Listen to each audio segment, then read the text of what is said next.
Joshua Ben Warner here with the blog post Refocusing My Practice, Salutations from One About to Die, posted June 1st, 2017 to the blog Under the Influence.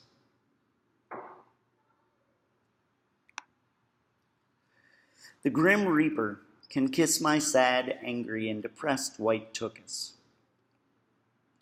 Apparently, though, he can also fuck up spiritual journeys. The rattle of his bony and terminal giggling is a real thing. My prayer practice has never had an answer for the scriptural question, do you not know that all of us who have been baptized into Christ Jesus were baptized into his death? Evidently, I don't know, because I've heard at least 5 men take their last crackling breaths, and it's still taken me 38 years to write this. Liz Kubler-Ross, that great ninja of demise, would have said, denial is the first stage of dying. Father Francis, my first superior and the first monk to die after I entered Mepkin, rallied one last time on his deathbed. He sat up and announced, I'm 98% alive, and then lapsed back into non-responsiveness.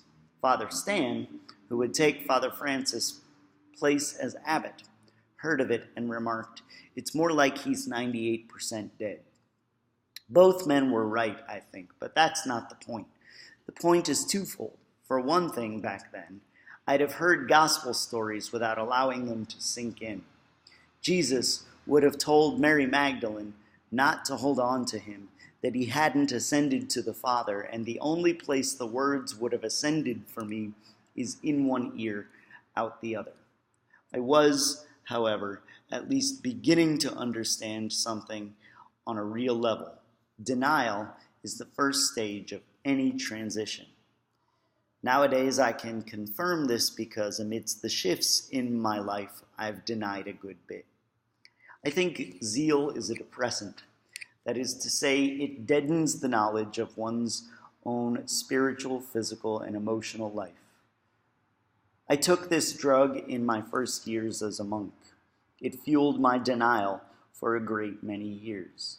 The emotional novelty of the prayer journey made it easy to meditate, easy to fast and deny myself sleep, easy to work for others at the expense of myself. During those years, while working with Mepkin's nurse in ministering to the dying, I gave old brother Luke a beer each day as his death neared. After he died, I absconded with the last beer, took it back to my cell, and drank it in 20 seconds. Zeal was a drug, most certainly, and eventually the drugs don't work like they used to.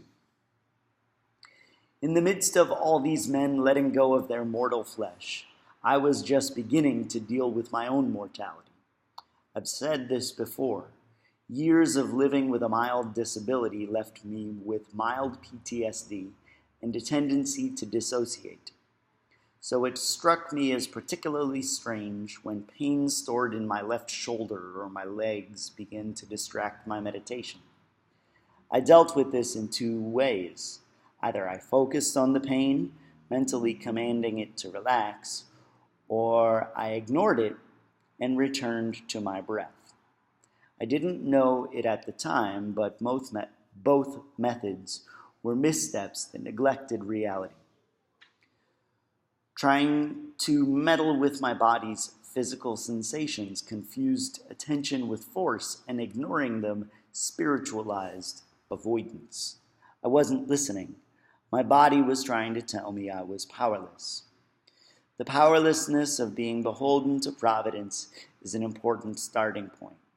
Quite simply, to start elsewhere is to avoid a basic human truth. However, my discomfort with that truth sent me scrambling toward intellectualism and another one of Lizzie K. Ross's steps, bargaining. Apparently, I like good bargains and drive them hard and constantly.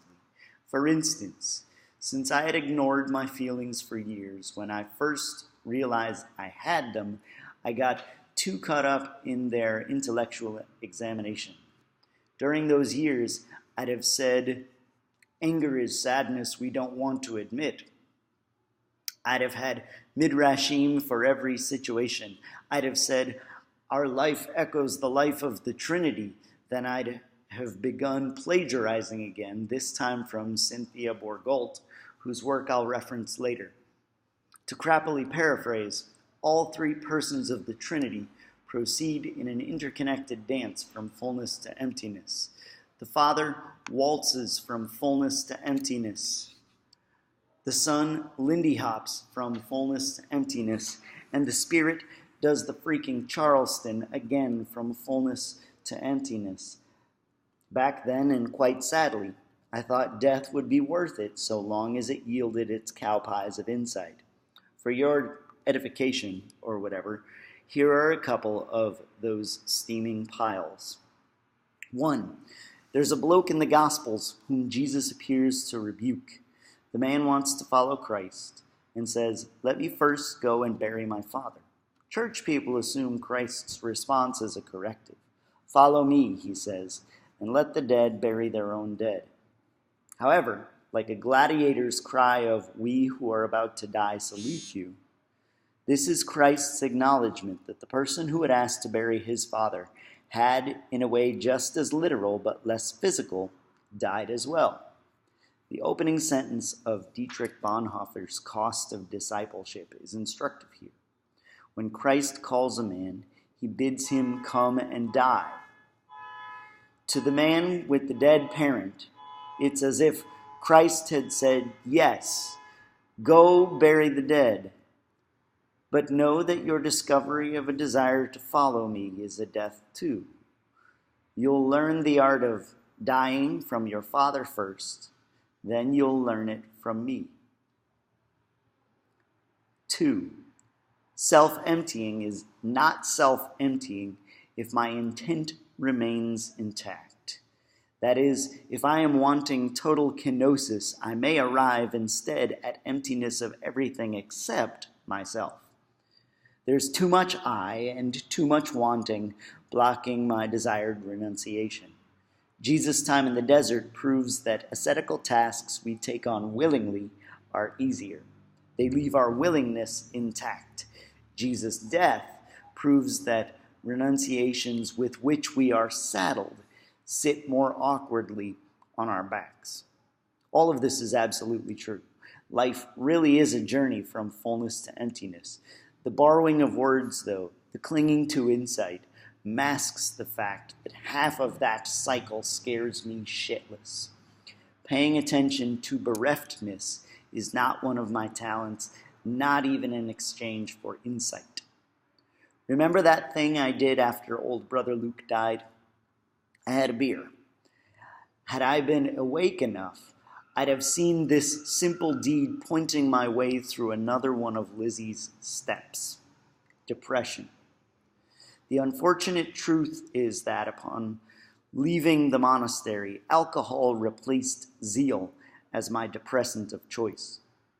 While I would not go so far as to call myself an alcoholic currently, the Alcoholics Anonymous 24-hour sobriety token I carry permanently in my pocket certainly testifies to the fact that I've thought about it.